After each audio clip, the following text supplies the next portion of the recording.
Ó Deus, perdoe esse pobre coitado, que de joelhos rezou um bocado, pedindo para a chuva cair sem parar. Ó Deus, será que o Senhor se zangou? E só por isso que o sol se retirou, fazendo cair toda a chuva que há.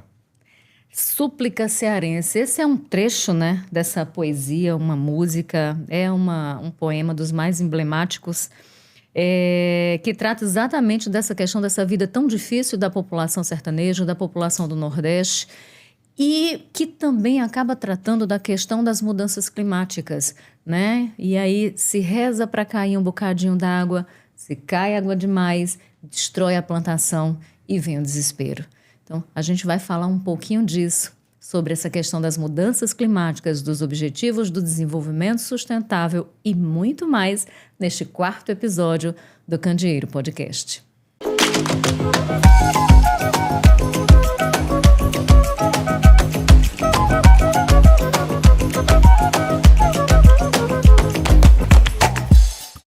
Olá, pessoal, 4º episódio do Candeeiro Podcast na área. Imperdível, você é nosso convidado, nossa convidada, para continuar a gente até o final, porque tem muito assunto bom por aqui. Pois é, e o episódio de hoje interessa a todos nós que vivemos nesse planeta, né? Um assunto é uma convocação mesmo, a sustentabilidade, a preservação ambiental, e contamos com pessoas muito especiais hoje aqui conosco, né, Regiane? Exatamente. A gente está recebendo aqui Buba Germano. Buba é ex-deputado, assessor da presidência da Assembleia Legislativa da Paraíba na área de sustentabilidade. Vai falar um pouquinho sobre os ODS, a COP30 que está chegando ano que vem, lá no Pará. Né, um dos principais encontros, né, globais para discutir esse assunto, esse tema das mudanças climáticas. É um assunto que é imperioso, a gente precisa tratar disso. E que a COP, que vai acontecer em março de 2025, Belém do Pará, a Funetec vai estar lá. Você tem muito a acompanhar com a gente nesse sentido, mas não tem só Buba Germano, né? Não, quem está conosco também é a professora Karina Macei, bióloga marinha, coordenadora do subprograma de restauração ecológica de ecossistemas coralíneos do programa Pré-Amar, que é um projeto fantástico que nós aqui na Funetec temos o privilégio de executar administrativo e financeiramente, em conjunto com pesquisadores do Instituto Federal da Paraíba, também da Universidade Federal da Paraíba, fruto de um investimento maciço do governo do estado, que também conta com parceiros estratégicos como o próprio Ministério Público Federal, e que versa exatamente sobre a gestão sustentável das áreas costeiras do estado da Paraíba. Então, nada mais pertinente do que ouvir esses especialistas conosco aqui nesse episódio de hoje. Sejam bem-vindos, viu? Obrigada, um prazer. Minha terra é a mais bonita do mundo porque é a minha terra. Felipe Tiago Gomes dizia assim com Picuí. O sentimento é telúrico e é uma grande satisfação compartilhar com vocês esse momento aqui. E a gente agradece. Extremamente feliz.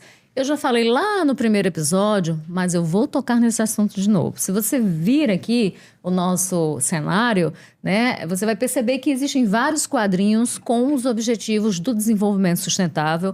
O mais recente é o ODS 18, que trata de igualdade étnico-racial. É extremamente importante a gente falar sobre isso, a gente tratar de respeito à diversidade, a todos os povos e, obviamente, da gente lutar contra o racismo, da gente ser antirracista. Então, é um tema que se impõe, né? E a gente vai falar sobre os ODS, claro, né? E eles fazem parte de uma agenda, como eu falei, uma agenda global, né? Foi assinado em 2015, é um pacto assinado por 193 países, membros da Organização das Nações Unidas. A princípio, essa agenda ela era composta só por 17 ODS, né, com 169 metas. E aí isso foi se aprimorando, entrou a meta de número 18, e aí, entre esses objetivos, o desenvolvimento sustentável até 2030 significa que os países precisam seguir uma série de exigências, de normas, de compromissos para reduzir a emissão de gases poluentes e para que a gente tenha, de fato, um planeta mais sustentável, para que o nosso consumo seja sustentável. E é importante dizer que essa agenda ela já surge a partir de uma agenda anterior, né, Buba? Você pode esclarecer um pouco sobre isso, sobre como surgiram os ODMs, os Objetivos de Desenvolvimento Mundial, global, antigamente, E como isso se transformou nos ODS, como eles estão interconectados e como eles compõem realmente essa agência de desenvolvimento a nível global. Então fique à vontade, meu amigo, para discorrer sobre esse tema que ele é tão caro. Rodrigo, primeiro cumprimentar a companheira que divide aqui comigo, Karina, que participou do Rio 20. Sim. Na Rio 20, na época, fizeram a agenda com 8 objetivos do milênio, ODMs. Sim. Eu era prefeito de Picuí nessa época. Já trabalhava com agenda desde esse tempo, como Poliana trabalhava em Pombal. Foram os 2 municípios que receberam mais prêmios a nível nacional, porque tratava dessa agenda. Então, em 2015, houve uma avaliação, o Brasil evoluiu bastante, só não cumpriu mortalidade materna. Foi um dos componentes que não alcançou. Mas aí, esses 193 países reconstruíram a agenda e foram signatários de, na verdade, 17 ODS com 169 metas. O nosso presidente, recentemente, e isso é bom a gente frisar, que governantes passados renegaram essa agenda internacional, desconhecendo, inclusive, o saber, a ciência, o conhecimento. Sim. E nós ficamos, está aqui, por exemplo, um relatório que é feito por não governamentais, que é o relatório Luz, que mostra o atraso do Brasil quando se negou a assinar, por exemplo, o Acordo de Paris, quando deixou a agenda social de lado. E eu tive o privilégio de agora, recente, no G20, no Rio de Janeiro, ter aqui, o ODS 18 foi lançado no G20 social. Nós estávamos presentes, mostrando, inclusive, a plataforma desenvolvida pela nossa Paraíba, que é o único estado do Brasil que tem uma plataforma de monitoramento da agenda para os 223 municípios. Para saber quem, de fato, está comprometido com essa agenda. Inclusive, tivemos o prazer e a satisfação de, junto com a Funetec, na Expotec, premiar os 3 melhores IDS pelas 14 regiões administrativas. Então, essa repercussão a nível nacional não tem nada igual. Primeiro, é uma plataforma pública com dados abertos.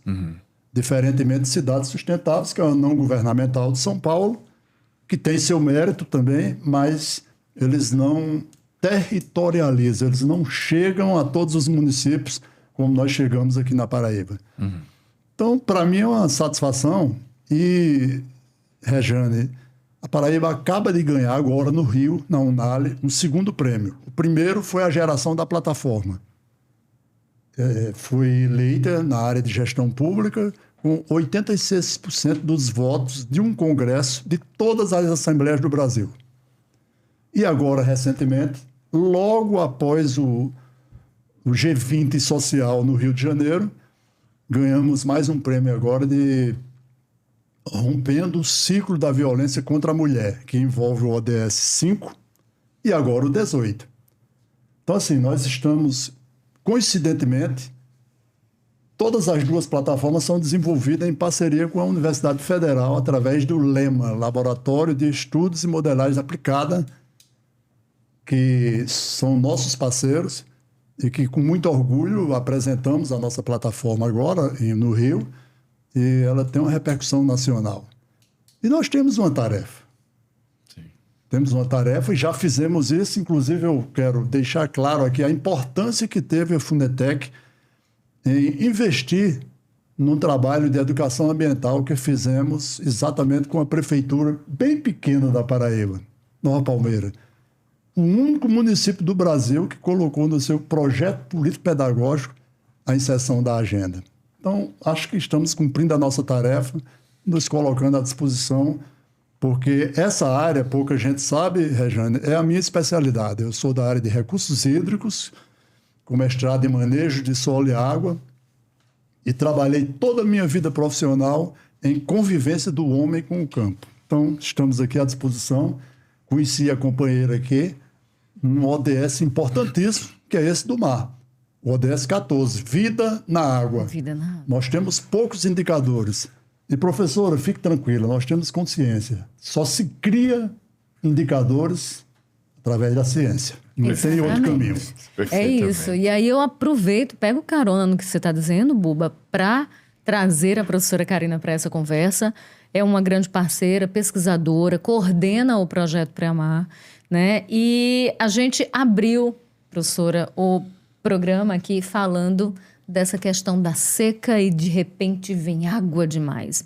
E a gente está falando de eventos extremos, né? Que é o novo normal. Nós estamos com essa agenda aí para resolver, para discutir, para debater e para trazer soluções também, né? E dentro do projeto Pré-Amar, eu sei que a gente vinha assistindo a morte dos nossos corais e a gente tem no projeto exatamente a identificação desse todo esse ecossistema ali e a criação também, né, de bancos de corais, eu posso dizer assim, de berços de corais, né, e me corrija se eu estiver errada, os viveiros para que a gente possa recuperar, né? E a gente tem na morte, né, desses corais, uma relação direta com o aquecimento da água. Então, eu queria que a senhora falasse um pouquinho também sobre o Pré-Amar e sobre a importância da pesquisa nesse sentido para que a gente tenha uma política pública voltada para toda a proteção desse ecossistema. Fico muito feliz, né, estar aqui e honrada também, porque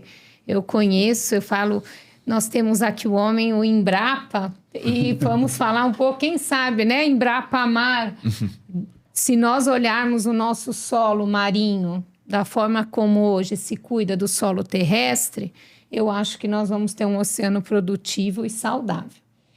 E também, né, eu acho importante ressaltar o papel fundamental da Funetec de viabilizar, né, esse programa, que é um programa estratégico de estruturas artificiais marinhas, que era uma demanda há muitos anos, não só dos pescadores, dos mergulhadores, também de toda a parte náutica, seja de turismo, de esportes, também de recreio, aonde o aumento desse incremento turístico, mais junto com a nossa produtividade pesqueira, fez com que se juntasse. Então, eu falo que estamos falando de vários ODS juntos, mas num momento em que o planeta oceano está em mudança e numa mudança drástica.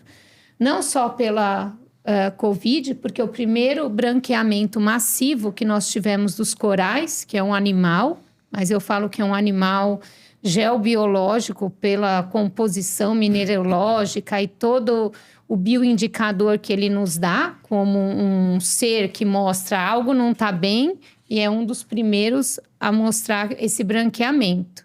Nada mais é do que essa microalga, que é a zooxantela, que dá cor para ele, que ajuda a fazer com que ele se nutra, ela vai embora, antigamente a gente falava pelo pisoteio por ações locais, e vimos que essa mudança global, essa anomalia térmica, desencadeia uma coisa ainda muito pior. Ele fica muito vulnerável e os picos de temperatura que estão ocorrendo desde 2020 estão frequentes e não tendo chance deles se recuperarem. Então, isso do programa do Pré-Amar ter enquanto subprograma a restauração ecológica de corais faz nos mostrar que não é só o coral, mas é o que ele representa enquanto base de uma sustentabilidade do oceano, que é o alimento, é de fármacos, né? Nós temos shampoos, nós temos bem-estar, as pessoas, né? Hoje valorizam o oceano, mas porque a cada 2 respiros, um vem do oceano. E o Pré-Amar, ele acabou trazendo já isso como base, mas que veio num momento oportuno para a gente olhar mais atento, não só para os corais, mas para o gerenciamento costeiro, integrado, porque não adianta ser só nesse momento a ciência, porque todas as alterações estão ocorrendo e todo mundo está sentindo. O devido manejo do turismo, justamente, né? Essa é uma prática que precisa ser pensada, especificamente quando a gente olha para João Pessoa, todo esse nosso litoral riquíssimo, lindo, essas águas que são extremamente quentes praticamente o ano todo e que vêm atraindo cada vez mais gente. Então é preciso pensar nesse manejo também, né? Pois é, esse ordenamento, né? Que eu falo que passa por terra. A gente organizando bem em terra, né, trazendo essa gestão integrada, vai resultar em boas práticas daí oceânicas. E aí, Buba, eu queria que você explicasse para a gente um pouco esse trabalho de assessoria da presidência da Assembleia Legislativa no estado da Paraíba. Falar um pouco também sobre a plataforma dos ODS, né? Você citou, inclusive, o trabalho do Laboratório Lema, que é liderado pelo professor Alisson, parceiro nosso. Inclusive, um abraço, professor Alessio. Desculpa, professor Alessio. Um abraço, professor Alessio.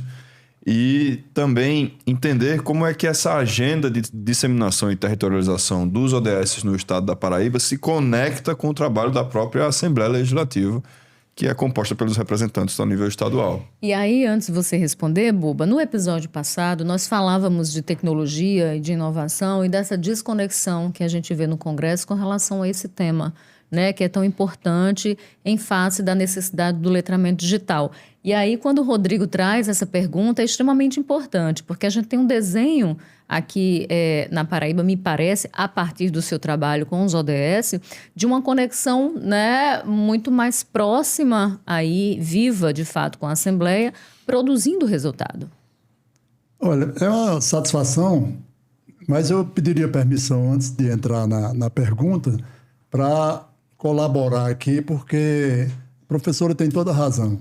Se dá mais visibilidade às mudanças climáticas com o aumento da temperatura, não é isso? Sim. Aquecimento global.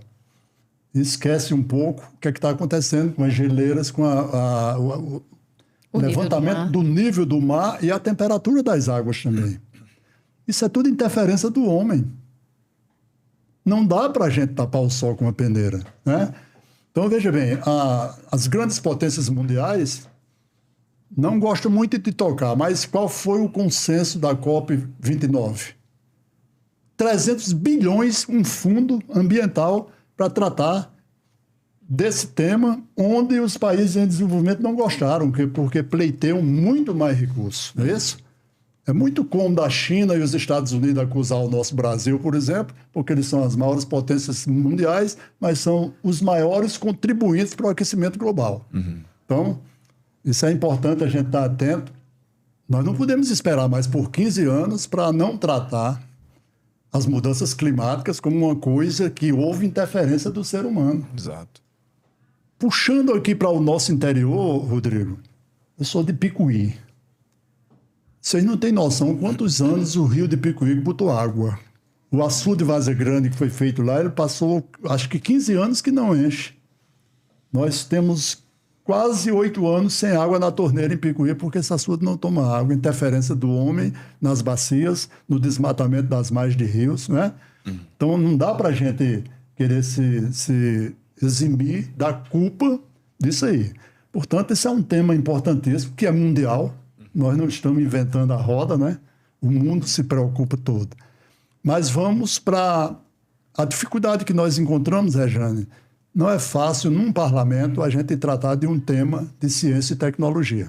Estou falando porque eu tenho formação na área, sou pesquisador, e às vezes não abriga essa discussão. Então, qual foi a estratégia que nós utilizamos para chegar à compreensão dos parlamentares? A primeira tarefa, tudo que acontece na Assembleia, Rodrigo, ele é feita por projeto de resolução da mesa diretora com o aval e a aprovação de todos os parlamentares. E nós conseguimos convencer a inserção da política da agenda dentro da Assembleia. E a primeira tarefa que fizemos, Rejane, foi mapear todas as leis de 2015 para cá que tem conexão com um dos ODS. Importantíssimo. E a partir daí foi criado por lei também que nenhum parlamentar apresenta uma propositura que não já indique qual é o ODS. Isso nos permitiu um prêmio nacional e nos permitiu também ver a vulnerabilidade das leis. Porque qual é o papel do Poder Legislativo? Aprovar orçamento, aprovar políticas públicas e criar leis para auxiliar a aceleração do cumprimento da agenda. Então, assim, a Paraíba é um exemplo, o único estado do Brasil que tem uma Assembleia Legislativa, e isso Para nossa satisfação, Rejane, na Rio 20 e agora na Unal, no Rio de Janeiro, nós fomos convidados para dizer qual o papel da ciência e da tecnologia na modernização do Poder Legislativo Nacional e o Congresso Nacional. Olha só. Olha só, eu estou falando aqui porque eu fui vítima disso dentro da própria Assembleia. Eu presidia a Comissão de Ciência e Tecnologia, eu só fazia eventos fora da Assembleia, porque eu conseguia ir para as universidades e fazer a mobilização com a categoria, com os professores e com os pesquisadores. Mas lá na Assembleia, eu não tinha gente nem para compor a mesa. Mas nunca deixei de persistir, porque eu sou de uma terra que tem o fundador da SENEC, Campanha Nacional de Escola da Comunidade. Esse cidadão criou 2.300 escolas e eu aprendi com ele que ele dizia que a educação é libertadora, é o único componente que nivela as pessoas para uma concorrência futura de espaço de trabalho. E é verdade. Então, hoje, a política nacional criada, que o governo federal retomou, né, a agenda nacional, recriou o Conselho Nacional dos ODS, que é uma secretaria executiva ligada diretamente à presidência da República. Ela não está abrigada em ministério.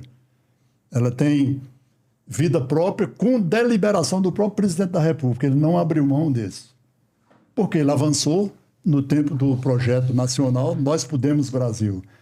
Então, a Paraíba está muito bem na fita, porque a universidade é nossa parceira, e eu, como parlamentar, fui muito criticado quando coloquei minhas emendas impositivas para a universidade. E não me arrependo, sabe por quê? Eu vejo colegas da zona rural tendo a oportunidade de fazer um mestrado com uma bolsa oriunda de uma emenda parlamentar. 3 teses de mestrado e uma de doutorado sendo desenvolvida numa unidade de conservação lá em Picuí. Sabe por quê? A eólica está chegando, companheiro. Os chineses estão em Picuí, com aporte de investimento de 3,7 bilhões. E nós criamos lei de proteção da região. Que a compensação ambiental, ela hoje, a preço de hoje, a SUDEMA diz para onde vai. E nós colocamos uma lei que o aporte de investimento tem que ser feito onde tem o dano, que é na área de intervenção do projeto. E isso é uma dificuldade. Esse projeto foi vetado pelo governo, nós derrubamos o veto. Então, assim, precisa sensibilizar a classe política e também as universidades. Porque nós somos de um país, e eu estou tratando aqui de pessoas da academia, que o modelo das nossas universidades é muito de especialistas.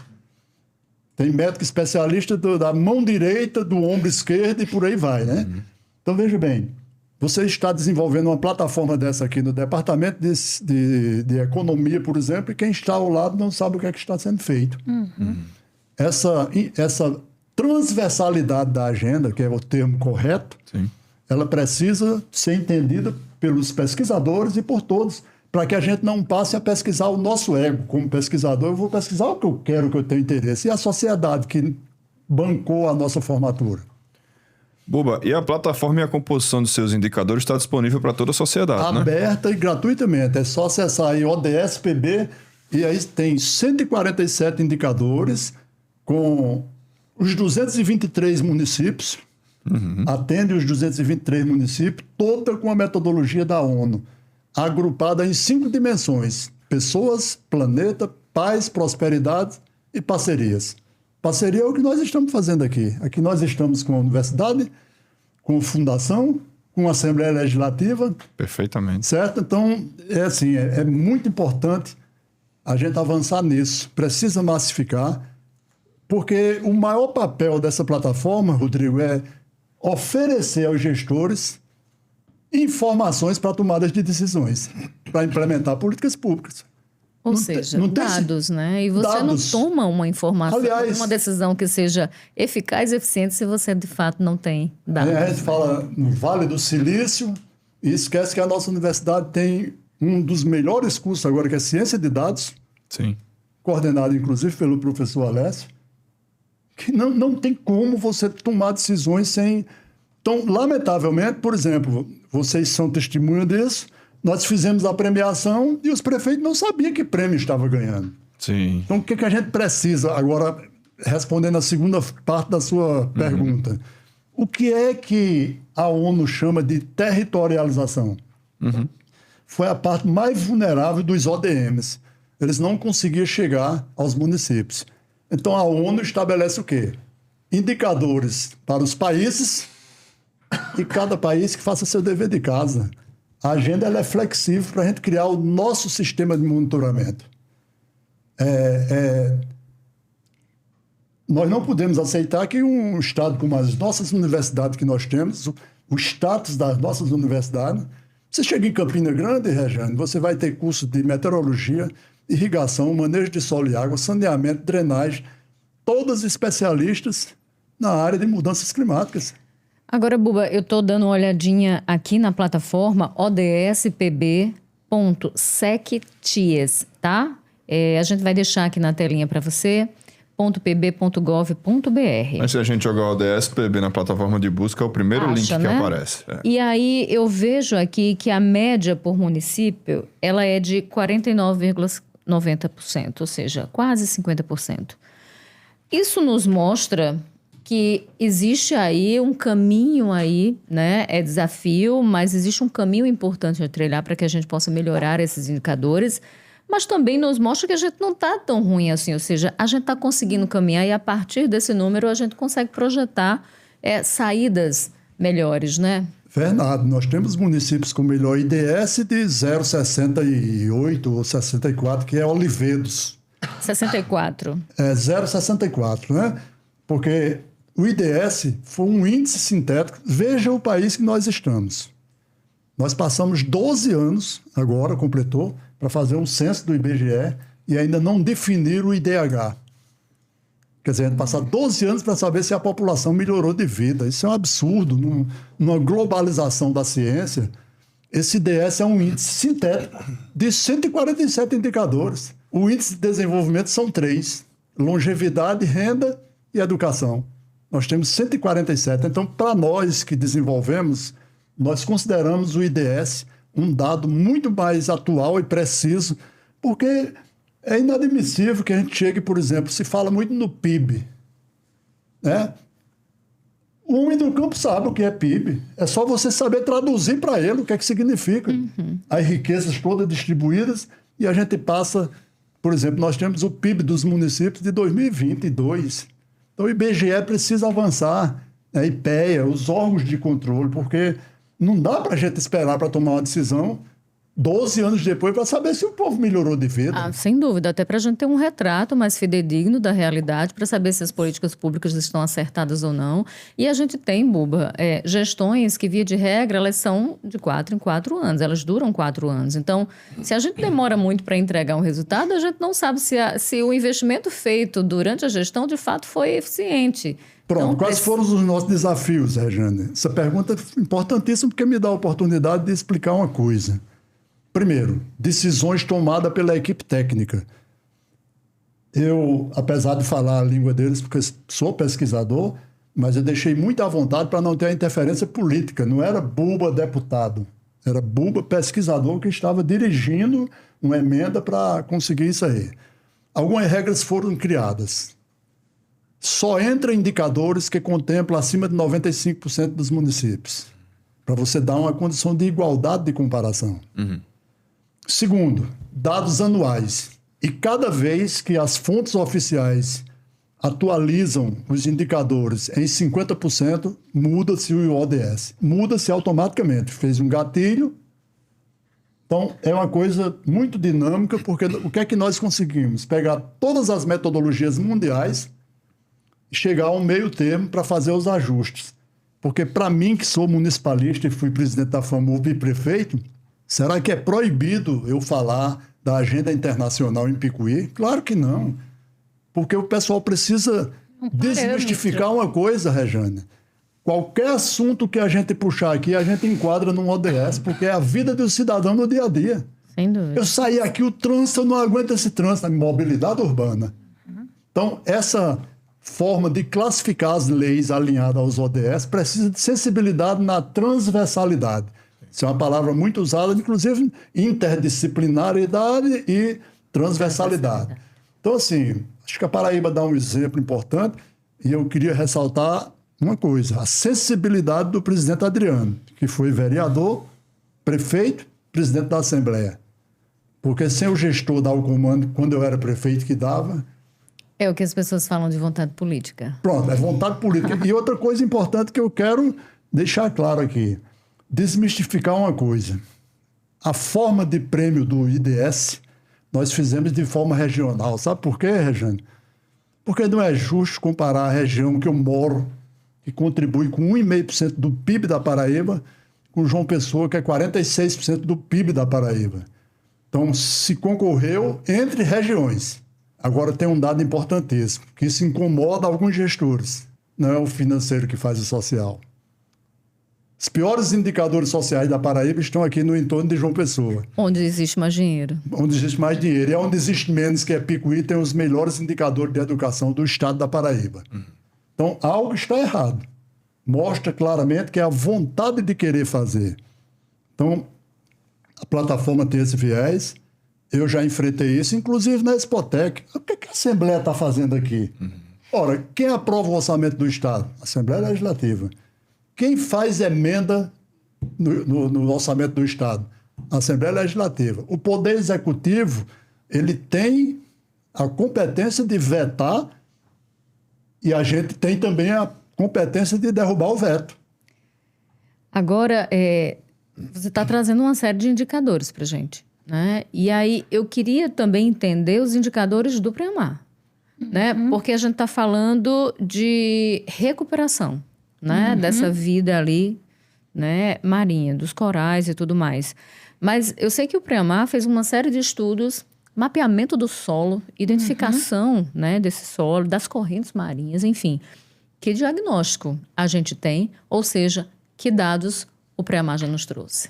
Então, nós temos desde o início, o Preamar ele passou por 2 fases, né? A primeira fase, que era diretamente na área marinha, aonde ele relacionava com 4 indicadores, principalmente o ODS, o 14, né? Vida na água, e o 13 também, mas... Ação contra a mudança global do clima. Isso, Tô e o colando 15... ali.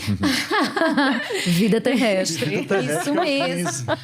E nessa conjuntura não teve como não tratar também da educação e do bem-estar. Sim. Então, a gente acaba fazendo a fase 2 do Preamar, aonde, nessa conjuntura, o Ministério Público Federal e que também, eu acho que vale ressaltar o prêmio que recebemos recentemente pela propositura que foi colocada. E eu mesmo, enquanto pesquisadora, eu falo uma maturidade que eu tive de ver, porque nós não temos lei, né, na nossa escolaridade. A gente aprende na vida, né, com isso. E ver quais eram os outros indicadores e ver quem estava ali também com projetos, você vê que o Ministério Público tem um papel fundamental aonde ele trata problemas. Mas, neste caso, né, ele tratou com uma propositura preventiva e acreditando na ciência e na tecnologia. Então, nós estamos trabalhando com muito mais ODSs com essa questão. Os que você citou aí, você falou em educação, o ODS 4, você falou em saúde e bem-estar, o ODS 3. Então, você tem uma conexão aí entre essas metas no que diz respeito à promoção de um mundo muito melhor, né? Isso, as parcerias, o 17, né? Que são fundamentais à integração, porque não adianta cuidar da área marinha, mas também terrestre, se os municípios não estiverem de acordo. Lógico que através do município, dessa municipalidade, foi firmado esse TAC, um termo de ajuste de conduta, onde os municípios, de fato, tiveram que compreender que fazer uma alteração num local vai repercutir em outro. Exato. Então, isso é importante as pessoas compreenderem que hoje, e a própria ONU, ela indica que nós estamos no mesmo oceano. Então, tratar com a questão oceano, a palavra oceano, faz com que as pessoas entendam que lá no Japão, jogou uma latinha, uma garrafa, pode chegar aqui. E, ao mesmo tempo, eu acho que vale ressaltar também, enquanto escola, que nós, a partir de 2025, temos o prazer, eu falo porque eu sou da sociedade também Amigos da Marinha, mas também representante da década do oceano aqui na Paraíba, que todos os nossos livros escolares estão com a Amazônia Azul. Que legal. E isso é importantíssimo, porque você só vai poder conservar aquilo que você tem entendimento. E essa questão das eólicas, né, como nós tivemos agora essa citação sua, nós também estamos com todo mundo internacional olhando para os nossos oceanos. Então, eles vêm pegar barbatana de tubarão, além de também da energia. Então, nós tem países entendemos... já usando placas solares no mar, né? Sim, então, sim. Realmente... Então, é importante a gente entender e começar a compreender o papel dessas ilhas, São Pedro, São Paulo, né? Quantas ilhas nós temos que elas funcionam como um trampolim ou um sumidouro de espécies. Quando eu falo sumidouro, não é o sumir, mas sim de ser bancos genéticos para a gente poder não perder a nossa biodiversidade. Sim. Eu acho importante ressaltar também, professora, na sua fala, primeiro, em se tratando do ODS 17, é importante dizer que esse projeto ele só está sendo possível porque se trata de um consórcio de instituições, né? Fomentado pela Cinep, Companhia de Desenvolvimento do Estado, com o apoio técnico-científico tanto do IFPB quanto da UFPB, e a gestão administrativa e financeira aqui da Funetec, com a organização do terceiro setor, da sociedade civil. Então, e que mais não uma tem vez... indicador para mensurar, né, Rodrigo? Exatamente. Uma ação importante dessa. Exatamente. Né? Vamos propor, né, Buba? Deixa eu só dar esse nome bem bonito, né, que eu já pronunciei, de transversalidade. Vou dar um exemplo na prática. Na classificação das leis, isso é muito claro, sabe, Rejane? Eu vou dar um exemplo de uma lei de minha autoria, que obriga os municípios paraibanos a comprar 30% da merenda escolar oriunda da agricultura familiar. Uma lei simples, né? Olha a classificação dela onde está. Educação, segurança alimentar, erradicação da pobreza, garantia alimentar, Saúde e bem-estar. Desnutrição de saúde e bem-estar. Pronto, então é o seguinte. Agricultura sustentável. Isso é transversalidade. É uma lei que às vezes o pessoal não percebe, ou uma ação, ou um projeto, que ele está vinculado a vários setores. Traduzindo, por exemplo, os prefeitos que vão nos assistir. Há uma mania... Onde tem dinheiro? Quando eu fui prefeito, perguntaram para onde Gil ia para a secretaria, que só tinha dinheiro de saúde e educação. Aí eu disse, onde é que não tem? A área social, eu digo, pronto, é a cara dela, ela vai para essa secretaria. Porque o usuário é o mesmo. O usuário que está na vulnerabilidade de pobreza, que precisa de apoio de saúde, de desnutrição, de educação, é o mesmo usuário.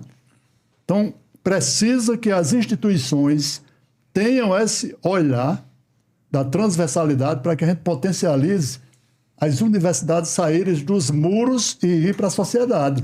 Justamente, né? Esse saber popular que o pré-amar, o embasamento dele também foi fundamental a presença dos pescadores, das marisqueiras. Sim. Porque se tinha uma prática aonde eles afundavam, né, diversos resíduos. E eu estive agora recentemente mergulhando numa fazenda onde ela está na Carta Náutica, e eu não condeno porque eu falo que a ciência também faz isso. A gente vai amadurecendo e tendo entendimento. A Paraíba foi o primeiro polo baleeiro do Brasil. Olha que coisa importante. E fazem apenas 48 anos, né? E isso no distrito de Costinha. Exato. E você pergunta para uma criança, ela não sabe. Ninguém conhece. Eu cheguei lá e fui tomada. Eu lembro que quando eu ainda trabalhava com TV, com tudo, eu fiz uma matéria sobre isso. Nossa, Faz muito tempo. E aí, depois disso, o assunto morreu. Recentemente, eu fui até lá, fui passear e eu disse, cadê o polo? Né? Cadê... O que não é diferente do projeto Peixe Boi. Exato. Então, assim, tem tanta Também coisa que a gente perdeu a sua precisa essência, né? fazer chegar às pessoas, que precisa de recurso, de incentivo. Rejane, E você como fez uma fala no seu início aí, importantíssima. Eu vou falar como político. Dizem que os políticos são vaidosos, né? Eu acho até que devem ser mesmo. Mas você tocou num ponto importantíssimo. Pesquisador, político, não gosta de receber crítica quando a gente diz que eles estão distantes da sociedade. A nossa luta é, por exemplo, eu fui 2 vezes ao Congresso, porque existe no Congresso Nacional uma frente parlamentar mista, com 187 parlamentares, senadores e deputados, presidida pela deputada Érica Cocai. 2 eventos que eu fui só tinha de parlamentar ela como presidente e eu como convidado. Mas quando a gente começa a falar com o deputado a linguagem da importância que tem a agenda para os projetos deles, por que é que só eu tenho a obrigação de colocar emenda impositiva? Vão liberar agora para o nosso Congresso Nacional 7 bilhões de emendas. Isso é um absurdo. Então, cabe aos gestores, e aí nós estamos numa fase importantíssima. Nós acabamos de eleger 5.570 e poucos prefeitos no Brasil, né? O primeiro exercício que tem que ser feito agora em 2025 é o Plano Plurianual de Investimento para 2029. E nós vamos lutar, junto com a Assembleia Legislativa, para orientar todos os prefeitos de colocar como política pública no orçamento. Gestor que quer criar política pública, ele tem que saber que só faz através da lei orçamentária. Exato. Então, é um momento Não tem importante e como correr. adequado agora. E aí, Rodrigo, já quero tranquilizar vocês de uma coisa. Nós não vamos mais pegar carona na Expotec para fazer o prêmio de 2025, não. Nós vamos criar o prêmio Funetec e a Assembleia Legislativa para um evento exclusivamente para fazer o prêmio. Faremos, Buba. Certo? Isso já é uma deliberação do nosso presidente Adriano. Nós estamos em negociação com a territorialização, porque eu não me contento. Tem um livro bem bacana que eu fiz na minha região, mas que o cara chegue lá em Cachoeira do Zinho e não ter a mesma oportunidade que eu tive de uma voz dentro do parlamento. Eu tinha limitações de recursos, fiz para uma região, mas nós vamos fazer para as 14. E eu sou um defensor que qualquer aporte de recursos que venha para a Assembleia Legislativa, o nosso parceiro prioritário é a Funetec. Porque plantamos um cimento lá atrás, tratar de educação ambiental, preservação de biomas. Por que é que só se olha a Amazônia? Nós temos 5 biomas, 6, aliás, né, no Brasil. Inclusive o Caatinga que está aí... É um dos mais vulneráveis. Socorro, né? E esse é que precisa da compensação do crédito de carbono. Então, assim, eu fico muito feliz que estamos cumprindo uma tarefa. A nossa área lá ela está tendo agora o reconhecimento do ICMBio. E eu não fui para cima dos chineses ainda por uma razão muito simples. Ainda não tem o registro. Na hora que tiver, o que eu não vou admitir é que a gente tire 14 milhões da região do Siridó para ir para Pedra da Boca. Eu não sou contra Pedra da Boca e Araruna, certo? Mas eles criam um mecanismo de desenvolvimento que já estão muito avançados, já teve muito aporte de recursos do governo de Maranhão, de tantos outros que passaram. Então, deixa o nosso Siridó a gente cuidar para a gente proteger. Porque proteger o bioma Caatinga é proteger vidas humanas, vegetais e animais. Essa consciência nós temos. Tem razão, Buba. Importante essa sua fala. Também porque a gente está falando sobre municipalidade aqui o tempo todo, né? Porque a gestão pública acontece lá na ponta, no local, não é, professora? E Quando o povo entender, né, Rodrigo? Desculpa eu ter interrompido. Quando o povo entender que esse índice que você leu aí, Rejane, é o somatório médio dos 223 municípios. Isso. Então, o Brasil tem um valor. Ele só cresce se lá na base onde está o cidadão sem dúvida. melhorar os seus indicadores. Essa consciência precisa todo mundo ter. E a gente tem uma premissa lá na Constituição, né, de desenvolvimento regional, enfim, a gente precisa de fato que todas as regiões elas possam ser impulsionadas e elas possam crescer, né? E é importante dizer também que o projeto Pré-Amar, ele inicia o que a gente chama de Preamar 1.0, alcançando aqueles municípios aqui da região metropolitana, da costa da região metropolitana de João Pessoa. E agora, num segundo momento, a partir de uma atuação fantástica do Ministério Público Federal, inclusive acaba de ser premiado pela Associação Nacional dos Procuradores da República, a gente consegue alcançar, são 13 municípios, salvo Sim, engano. 9 municípios. Certo, né? que alcança toda a costa do estado da Paraíba. Então, Isso. o impacto social que é produzido pelo projeto Preamar, ele também depende dessa articulação e desse olhar, desse cuidado também dos municípios que estão ali na costa. Eu queria lhe ouvir um pouco sobre isso, sobre como o Preamar alcança esses municípios e sobre como tem se dado esse processo de municipalização do programa. Pronto, nós nesse momento, eu acredito, esses dias, né? Aí a Funetec, o papel importante da nossa condição, né? De ser bem administrado para os recursos, podermos então começar, de fato, a implementar essa nova fase. O que é essa implementação? Partiu-se, primeiramente, dessa assinatura com o prefeito. Mas a sociedade, ela foi também atingida por nós indo às comunidades, seja a colônia de pescadores, inicialmente, para apresentar o projeto. Mapeamos vários locais, áreas vulneráveis, e agora, com essa expansão, tem uma equipe, não só os 17 coordenadores de área, em áreas diversas, seja da parte daí antrópica, o meio antrópico, o meio físico, o meio biológico, aonde nós vamos tratar, então, com painéis científicos, trazendo os dados. Então, durante toda essa segunda fase, o que vai estar sendo feito em campo e no mar vai ser trabalhado junto com a comunidade, porque cada município elencou 4 pessoas para estar acompanhando e vamos estar também trazendo os painéis científicos, apresentando esses dados integrados com a sociedade. Eu tenho percebido, desculpa, não quero interromper, Imagina. mas eu tenho percebido que tem acontecido várias audiências públicas, né? Com a própria sociedade lá em loco, nos municípios. Foram reuniões, né? A gente está chamando enquanto reuniões, porque é reunião de apresentação do projeto. Depois desse momento, e aí, o recurso entrando, que já foi, na verdade, empenhado, mas agora está nesses dias, vocês sabem melhor do que eu. Sim, importante.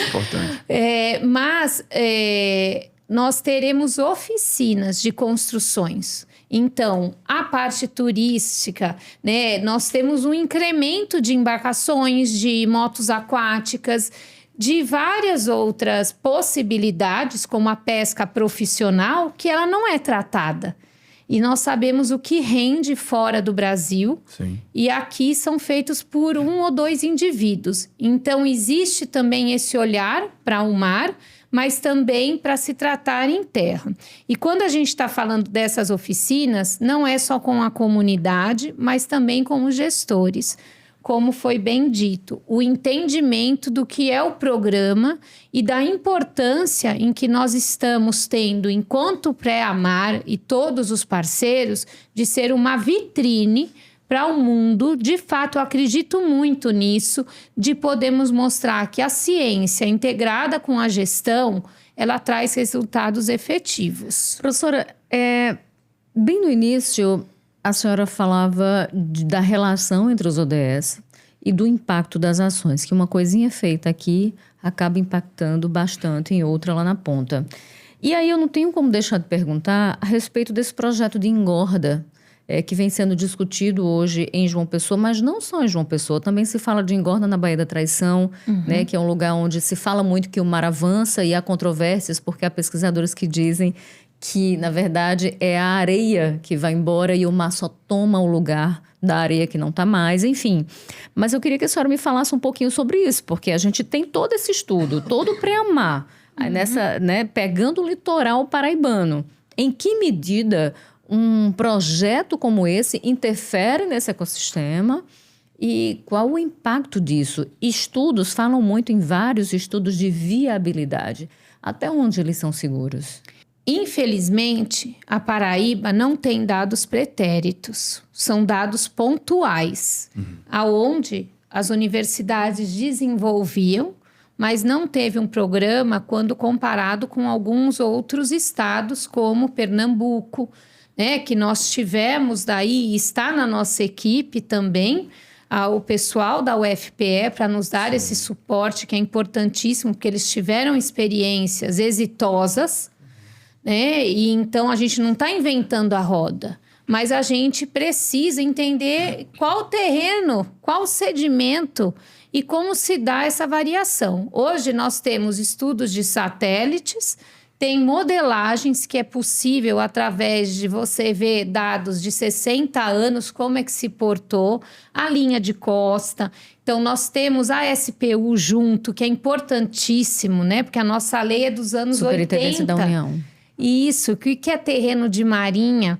E tem também uma coisa, que a própria lei, quando ela trata de estudos, sempre tratava como apresentar dados de 30 anos. E hoje a gente está vendo que, em termos de geológicos, 30 anos ainda talvez seja pouco. Então, a ideia é se fazer não só modelagem, utilizando os dados de satélite, vendo todas essas componentes das variáveis na costa, mas também coletas aí para termos dados primários e compormos, porque hoje posso garantir aos senhores, o banco que tem mais dados sobre os estudos de uma conjuntura, tanto o EPB, o FPB e FPB com a comunidade e com os órgãos gestores, foi feito no Pré-Amar.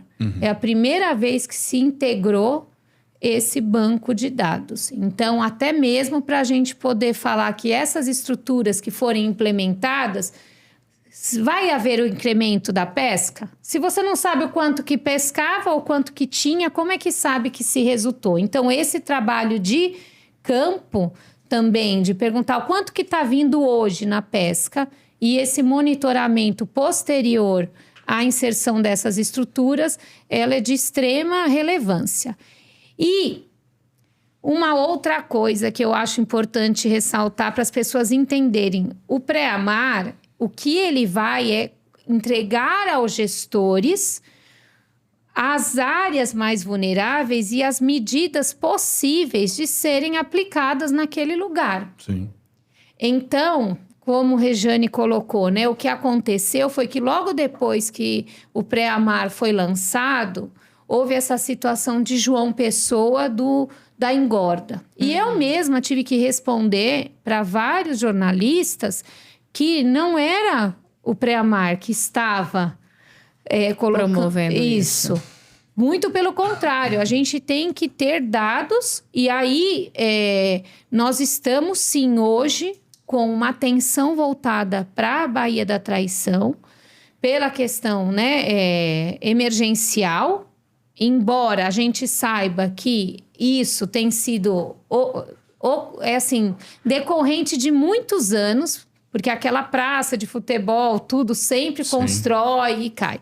Agora, o que não se está mais se aceitando, e aí é onde entra o Ministério Público, é vir com obras de altíssimos valores sem fundamento técnico-científico. Sim. Né? Porque vai ser, mais uma vez, paliativo. Então, a ideia é que se coloque, então, aí bem certinho o que é possível ser feito. E pode ser até que mostre, olha, aquela é uma área de risco, não dá mesmo para estar aqui, porque daqui 5, 10 anos já vai estar também rompendo. Então, isso é que vai ser, e tem esse grupo de gestão de riscos, aonde está sendo assessorado. É verdade. Acho que é importante também ressaltar, já que esse é um espaço de valorização da ciência e das instituições democráticas aqui no nosso país, fortalecimento da democracia, portanto, que o projeto Pré-Amar só se faz possível, e aqui como eu sou jurista de formação, eu gosto também de falar um pouco sobre isso, porque é um projeto que ele alcança o Marco Legal de Inovação, que é uma legislação recente, que não é manejada como nós gostaríamos no nosso país, que ainda não foi disseminada o quanto precisaríamos, mas que nos permite, por exemplo, avançar de um Preamar 1.0 para um Preamar 2.0, que praticamente triplica de tamanho, Buba, e que contou para que esse ajuste, esse acordo de parceria para pesquisa, desenvolvimento e inovação fosse realmente encontrasse a sua assinatura, encontrasse seu desfecho, conta com uma governança institucional muito colaborativa e, sobretudo, qualificada, que parte desde o polo de inovação lá do IFPB, que atravessa uma governança própria, tá? Até a cooperação dos órgãos jurídicos, das procuradorias, do governo do Estado da Paraíba, da Cinep, que alcança também, atrai o Ministério Público Federal nessa segunda fase. Então, a gente está falando aqui realmente de um conjunto colaborativo, de uma governança colaborativa que nos permite firmar um contrato como esse e avançar nos rumos do desenvolvimento, do qual a Funetec também tem papel importante na gestão administrativa e financeira do projeto. E também estive lá na Procuradoria do IFPB quando da consecução do acordo e tenho o privilégio e a honra de estar aqui guiando essa organização nesse momento. Então, me sinto muito confortável para falar sobre isso e gostaria de ouvir um pouco de vocês também da centralidade de uma organização da sociedade civil, porque a Funetec é um OSC, nesses processos de desenvolvimento, tanto na consecução de um projeto como o Preamar, quanto em todos os projetos que já somos parceiros, Buba. Pronto, eu vou iniciar pelo exemplo de paridade do Comitê Nacional. São 84 membros. 44 membros de todos os ministérios do governo e 40 de não governamentais. Essa revista Fantástico. aqui, ela é feita apenas por órgãos não governamentais. Isso é um exemplo importantíssimo. Porque a tarefa de melhorar a vida de um povo, de um território, de uma nação, não é de um governante, é a sociedade civil organizada. Né? Então, assim, eu tenho muito receio quando a discussão vai para o campo político. Já trocaram o nome da Praça de João Pessoa, tira o nome de João Pessoa, aí vai para a Câmara, vai para a Assembleia. Isso não leva a nada, Regiane. Então, precisa de dados científicos para tomada de decisão. Não pode, porque a palavra da moda que Camboriú fez, deu certo, e João Pessoa vai dar, né? Eu morei em Aracaju. Na época que eu cheguei lá, a praia você andava 2 quilômetros para chegar na água. Aí permitiu com que houvesse um plano de urbanização com dados técnicos importantes, né? Então, essa é a minha visão. Do ponto de vista, as nossas leis são muito vulneráveis, né? São muito vulneráveis. Eu quero, dentro do meu tempo ainda, só dizer o seguinte, vamos agora para a prática. Para quem está nos assistindo, Regiane, não achar que nós estamos aqui na teoria, a linguagem é bonita, vamos o que interessa, por exemplo, o prefeito que está lá na ponta nos assistindo. Sim, quem vai bancar a agenda? Quem vai financiar, né? Então, eu quero dizer aos senhores, a quem está nos assistindo, que a Assembleia já tem um planejamento para esse ano. Estamos numa negociação final da territorialização. Nossa intenção é chegar nas 14 regiões. Segundo ponto, desenvolver uma cartilha orientativa para todos os prefeitos, como a Itaipu bancou isso aqui agora na COP, aliás, na Rio 20, certo? Para todo mundo. Terceiro ponto, orientar os prefeitos que não deixem apenas os contadores fazerem seus orçamentos e coloquem na peça orçamentária a inserção da agenda global. E, por fim, o Brasil está definindo os financiadores da agenda, que vão ser os órgãos oficiais. Eu citei aqui alguns, quem estiver nos assistindo, um pouco de atenção. Governo federal, por prerrogativa de ter a agenda. Segundo, os bancos oficiais, BNB, Caixa Econômica, BNDES, Petrobras e os organismos internacionais, PNUD, União Europeia e ONU. Porque existe recursos. Posso dar um exemplo, que Picuí, quando eu era prefeito, nós conseguimos um aporte de 600 mil euros para fazer um diagnóstico de crianças e adolescentes com álcool e droga. E encerra assim, dizendo que a COP 30, né? Nós vamos fazer um esforço para estarmos todos juntos. Paraíba tem exemplos a mostrar, a Funetec presente. Essa ideia de Nova Palmeiras precisa ser massificado, porque deram a oportunidade do gestor de fazer um plano decenal de educação. E dizer da satisfação e da nossa tarefa, o nosso papel, né? O papel do cidadão é esse, é massificar a agenda para que ela chegue nas escolas. O que eu vi em Nova Palmeira, crianças e adolescentes falando de quilombolas, falando de inserção da mulher no mercado de trabalho, discriminação racial, toda a agenda por uma ação de uma secretária de educação que teve a capacidade de entender que os professores que são educadores é que têm a responsabilidade de formar as gerações futuras. Bonito demais isso. Para mim, eu fico muito feliz, né, de escutar isso, porque eu sou educadora ambiental, né, e esse trabalho aonde quando a gente leva para a escola, seja a cultura oceânica, esse entendimento do pré-amar é fundamental, porque principalmente que a gente está lidando, no caso, com comunidades vulneráveis, mas também que precisam ser valorizadas enquanto um pescador, uma marisqueira. E esse corpo técnico que foi formado por profissionais, ele também hoje consegue entender a importância que a Funetec tem. E eu falo agora, Regiane, para você particularmente, porque eu sei o esforço e por Rodrigo, né, o presidente da Funetec, ter também abraçado essa causa de inserir e ser um eixo de vocês estarem levando com toda a dificuldade, porque a Funetec, como vocês falaram, como a gente vê, nós víamos muito distante. Sim. Né? E eu a conheço através do Pré-Amar, mas por estar acompanhando vocês que estão conseguindo mostrar que é possível, através o trabalho que vocês estão fazendo, que é muito desgastante, conseguir trazer à Assembleia demandas, mas para promover e efetivar, sim, esses recursos. Que tem recursos, mas nós temos uma dificuldade, eu falo, porque foi muito triste a gente escutar a indústria da seca, que é a fama que se tinha em Brasília. E que ainda não acabou, não é? E que nós podemos transformar. E eu acredito, não só com esses prêmios, né, que foram colocados tanto aí no sertão, mas aqui no litoral, que mostra o quanto que a gente está fazendo a diferença. Então, parabéns para vocês também. Para nós. Falo ao professor Buba, né? Que eu brinco que eu olho para ele e falo, meu Embrapa-Mar, um dia chegaremos lá. Mais uma satisfação. E a gente vai agora para o momento cultural. É a hora de cada um trazer suas dicas, né? Para ajudar você também a entender um pouco melhor do assunto debatido aqui com a gente. Então, deixa eu começar pelas meninas. Professora Karine, e aí? Sua dica para gente? Só me veio agora um passeio no pôr do sol, Jacaré, para finalizar, e dar essa paz também que a gente necessita, né? Mostrando quanto que o rio também tem medo de chegar no mar, mas quando ele se encontra, tudo flui.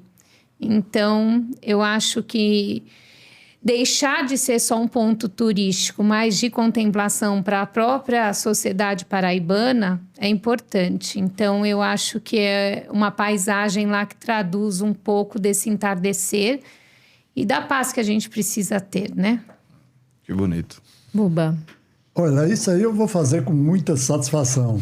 Primeiro, porque lá na reserva Olho d'Água das Onças, nós fizemos uma homenagem cultural a um dos maiores artistas da minha terra, Picuí, chamado José Crisólogo. José Crisólogo era artista plástico, músico, uma das pessoas mais inteligentes que eu convivi com ele.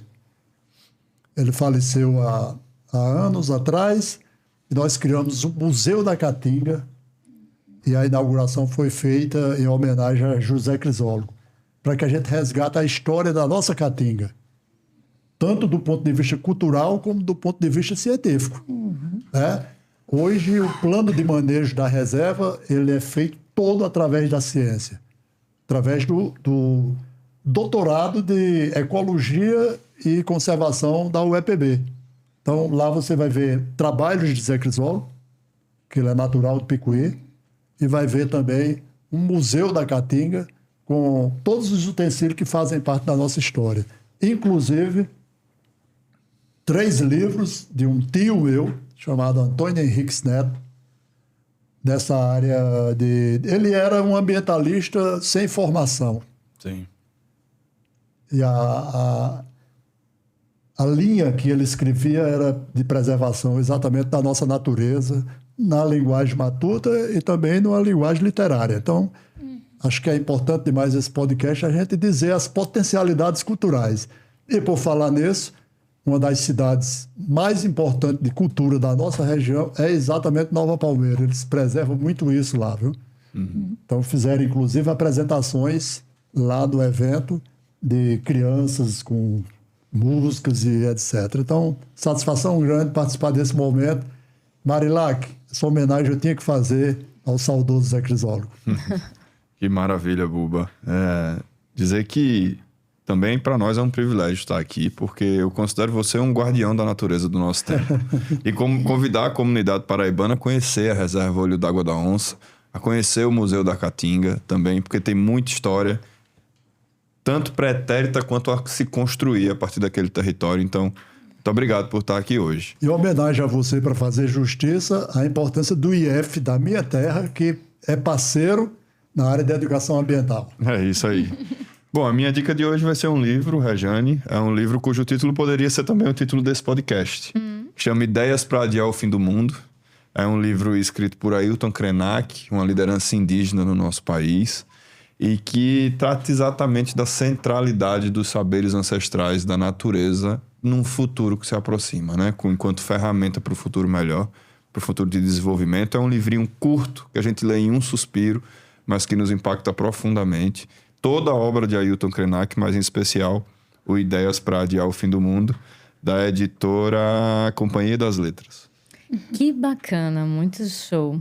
Bem, eu vou trazer uma dica de música. Na verdade, é um festival que tem em João Pessoa, que começou desde agosto e vai até janeiro, né? Até o finalzinho de janeiro, que é o projeto Viva o Centro com Música. É uma iniciativa da CECITEC, que é a Secretaria de Ciência e Tecnologia, né? E em parceria com o governo.